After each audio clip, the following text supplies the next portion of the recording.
Ladies and gentlemen, welcome back to the Esports Report presented by Xbox One, official console here of MLG. Today, we're giving away a little bit of Xbox One. Yeah. $400 present for someone out there. Why not? We're doing that at the end of the Optic Gaming matchup. They're going up against Envy to kick off our day, but we still got a little time here on the Esports Report, and we're going to be talking with one of the men behind the mini moves today. Team Caliber made the announcement they were bringing back Theory and Nelo in place of TJ Halley, and Goonjar Sharp is here to join us and talk about it live. Sharp, first and foremost, thank you for joining us, my friend. I know you got a matchup a little bit later tonight, but let's talk about the decision. First and foremost, why was the decision made? Why did you decide to make a change? We've always struggled online, like really bad. I think this team was probably one of the worst teams we struggled online with. I mean, we were getting first rounded. We got first rounded in the 2K. Well, we got a bye, so technically second rounded, but we lost to a team in the 2K. I couldn't even tell you who was on the team. And then the 10K, I think there was more teams, so we won the second round. So technically, we still got first round both of them. In my eyes, like, we got destroyed. And then I saw, like, I think Optic Nation played the team that destroyed us, and Optic Nation destroyed them.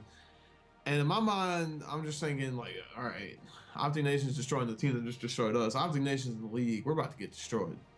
Now, and so oh, sorry, it was just time. It was I don't know. We needed a change.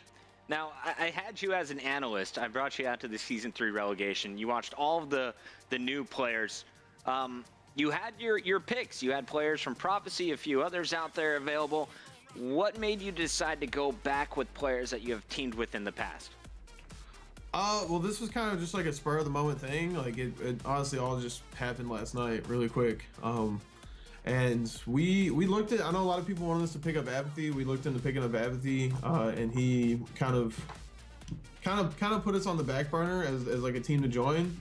And I do feel really bad about kind of what happened with TJ Halley, because, you know, TJ Halley was like 100% down to join. He joined, and to be honest, TJ was playing great. I would say he was kind of carrying us online. He was playing excellent, but I think it was just like Nelo and Theory were kind of like a package deal. And on top of TJ being 15, he couldn't go to the house, and he can't go to Gfinity, so that just kind of, you know, it sucks for TJ. But yeah, TJ was doing really well.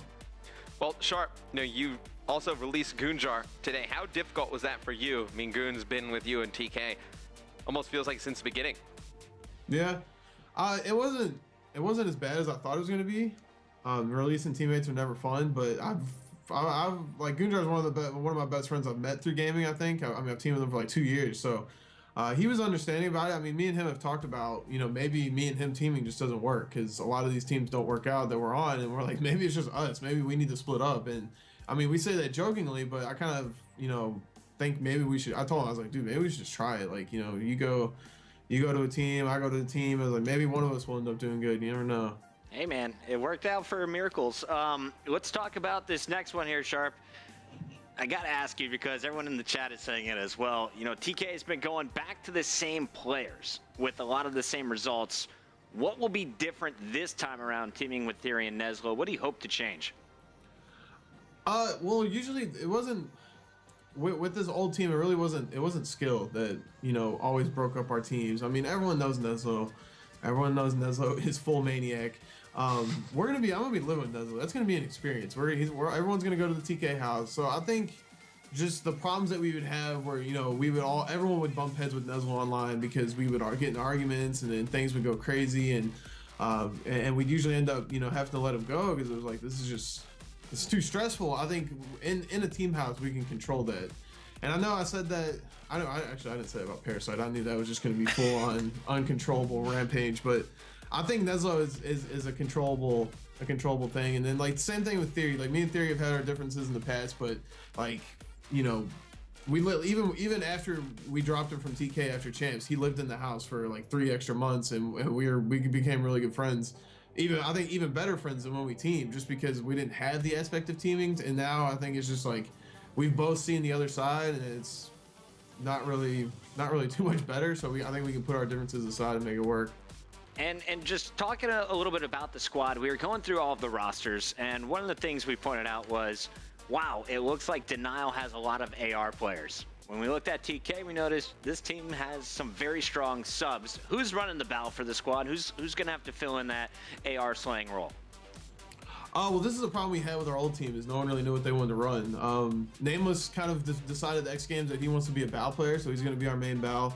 And then I've kind of decided to retire the bow. I've gone to the submachine gun, and Theory always submachine gun. He's going to be our main sub. I think Neslo's a top bow player. He ran bow at X Games, played great. So I think that's another thing with this team. We have everyone who's comfortable with the roles they're playing, where before, you know, it was like we'd go into a map, like, oh, I'm running this, halfway through, I'm switching, I'm not doing good, I'm switching. Everyone knows what they want to run. Everyone's comfortable with how they're playing. I think it's just going to work out a lot better. I'm excited for you guys. Have you had any practice with this team? I know you played with them in the Black Ops 2 tournament, didn't get as far as you wanted, but it sounds like you guys were having some fun there. Well, how much Advanced Warfare practice do you have as a 4-man lineup? We have absolutely zero practice. So you're going in hot tonight. I like it. Yeah, check us out tonight. Well, I know you are going to be warming up with the boys, so I'm going to let you go soon, but I have to ask you about the breaking news here. Yeah. We just saw TCM making some power moves. Matt, break it down for us. Yeah, so Sharp, going to get your opinion on this. TCM, they actually announced that their roster for Season 3 will be Aches, Teep, Jerd, and Moose, with Shane as a sub. How do you think that works out? I think it's like Aches and TP. I think it's crazy that, you know, any team a year ago would have dropped any two players to pick that duo up. I think if Aches and TP take it 100%, though, they can bring that team to the levels that they were at.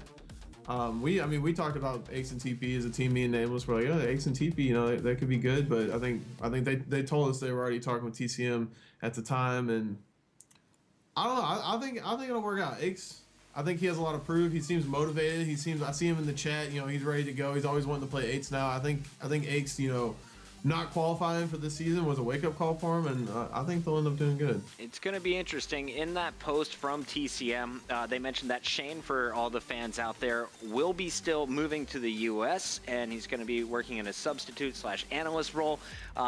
So he will be with the squad still throughout Season 3. Craig Walker, from TCM, also had the following to say: this change has been one of the hardest decisions we've had to make since being involved in the Call of Duty scene. After X Games, there was some key decisions that needed to be made, and it was clear that Dylan, for various reasons, both inside and outside of the game, was not going to fit with the team moving forward into the new season. We thank him for his efforts and his short stint playing with us. Of course, that was about Mad Cat. Right. He later said about Shane: Shane is one of the players that has been with us since the core of this roster was formed. He has been a fantastic player to work with, and we look forward to keeping him actively involved in the project moving forward. Big welcome to Tyler and Patrick to the TC Empire.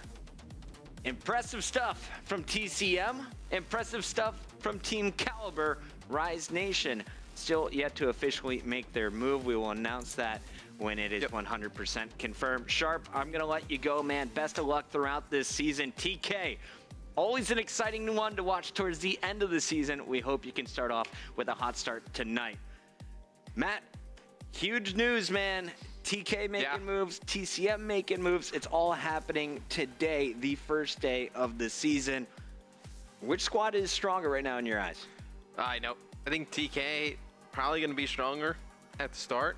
Going to be interesting with TCM. You know, two North American players playing with two foreigners. I haven't seen that in Call of Duty on like a permanent basis. We've seen it, you know, for events just kind of thrown together. We've never seen it on a daily basis outside of, you know, Swanee playing with Optic Nation for that 2-3 week period.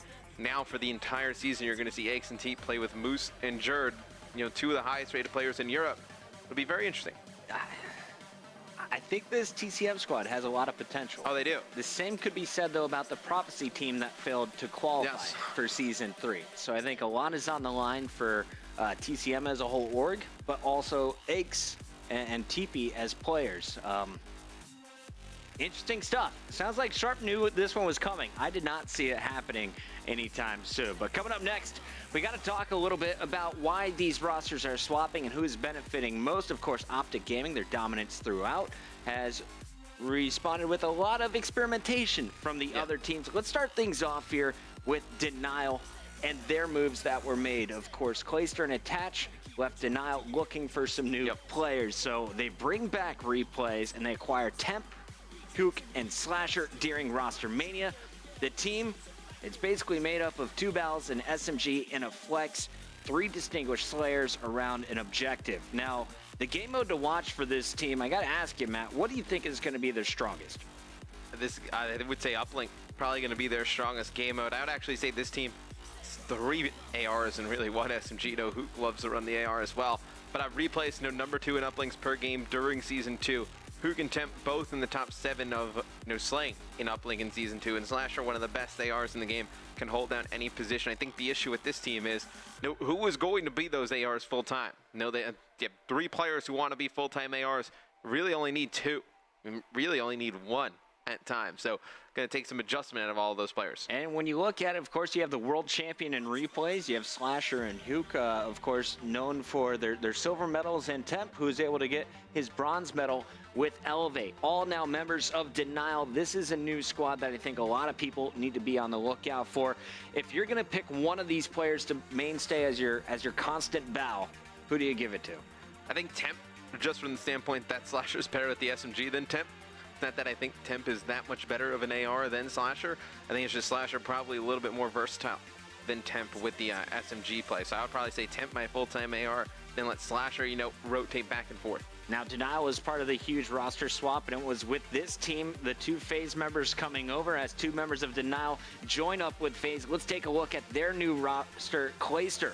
As you said it, arguably the best AR in the game, playing alongside Attach, Enable, and Zuma. Talk to me a little bit about this squad. What are you excited about when you look at the new FaZe lineup? Clay is just sick. The top 5 KD at the last 4 LAN events he's attended. Attach, one of the better SMGs in respawn game modes. So aggressive with his play. Also very good in Search and Destroy. Going to be looking at those 2 players really to stand out. This team makes a lot of sense on paper. I think best game mode, you can probably say Search and Destroy. With Zuma and Attach, 2 very talented S&D players. Clay, very good in Search as well. I think this is going to be a really strong S&D team. Yeah, when you look at it, of course, we mentioned Denial, probably known for their 2 Bals, 1 SMG, 1 Flex. This is kind of Clay with the permanent Bal, 2 SMGs and Attach and Zuma, and then you got the Flex and Enable. Best Bal in AW, in my opinion, here is something to look out for. I think Clayster has always shown that he can compete with the best in that position. I think this squad now has the firepower needed to compete with that Optic Gaming lineup. One thing to know here, all 4 players had a 1.0 KD or higher in Search and Destroy throughout Season 2. That's always been a weakness of Optic Gaming. Right. If they're going to find one hole in their game, it might be S&D. This could be the difference maker if they're able to take those game 2s and also compete in the respawn. And in respawn, you always felt Denial was like one other submachine gun player away, like one other really strong submachine gun player away, and they get that now with Enable or Zuma. I think you're going to see Zuma run a little bit more AR. We've seen a lot online. Runs a pretty aggressive AR. Enable, very good with the sub. I think both those players with submachine guns are upgrades over what they had at Denial. This team's going to have a lot of firepower. And then, of course, we have Team EnVyUs. They made some major roster moves, releasing Teep and more. Looney, only player to stay on the lineup, now is joined by Octane, Aqua, and JCap. First off, who's the best player on this team? Ooh, that's tough.